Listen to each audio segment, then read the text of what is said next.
Scott stopped in his tracks, placing a hand on his holster, and glanced back at Christian. Christian the sheepdog limped in the steps of his best friend. Scott's frown deepened at his dog's stiffness and pain. He had worked hard his whole life in the fields, and he had been the best companion through days and nights. Scott whistled his call and walked to the river's sloping bank. Insects buzzed in the humid air and trout snapped at the water's surface. This was their favorite spot.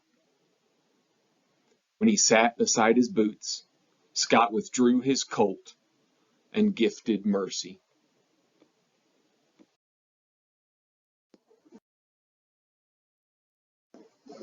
The desert wind blew the few sparks over the corpse of his horse.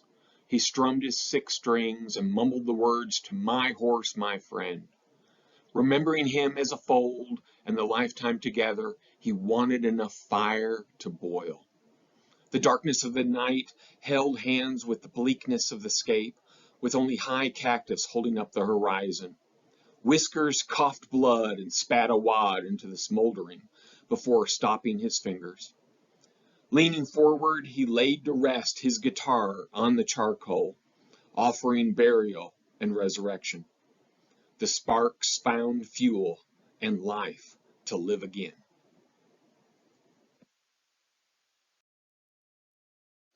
Resting. I can't do it another night. Every muscle hurts and my back throbs. I roll over on my sore shoulder away from the smoldering embers and Joe sleeping. With his chin on chest, Joe lies on his back. From his wiry frame, the loudest snorers scare everything away, including God. He sounds louder than a stampede. I repeat my mom's phrase, the sleep of the righteous, and I want both. With my hardened hand, I stab him in the heart between the ribs without waking him, and return to my sleeping bag for a quiet night by the Red River.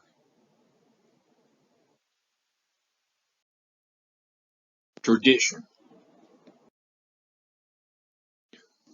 Listen, kid, just do it my way, said the weathered saddle tramp. He waved a short, pale bag of coffee grounds over the fire. Last time you tainted the stew with coffee, I had more gas than the herd.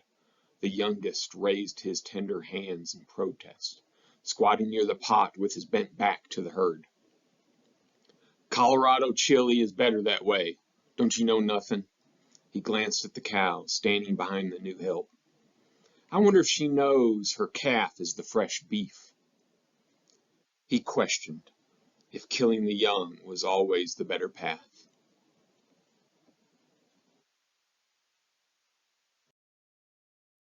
Valentine's. The young ranch hand leaned against the post of the bunkhouse, staring into the darkness when he should have been sleeping before tomorrow's cattle drive from Texas to Missouri. He hated Missouri, but loved Texas like his father. What rhymes with bosom? No one answered his whisper as he struggled to craft a love poem. His heart was taken and he tried to wrap it in words. He had to finish it and sneak it to the cook before he left. The ancient cook and bachelor promised to deliver it to the most successful business in town, the Love Shack.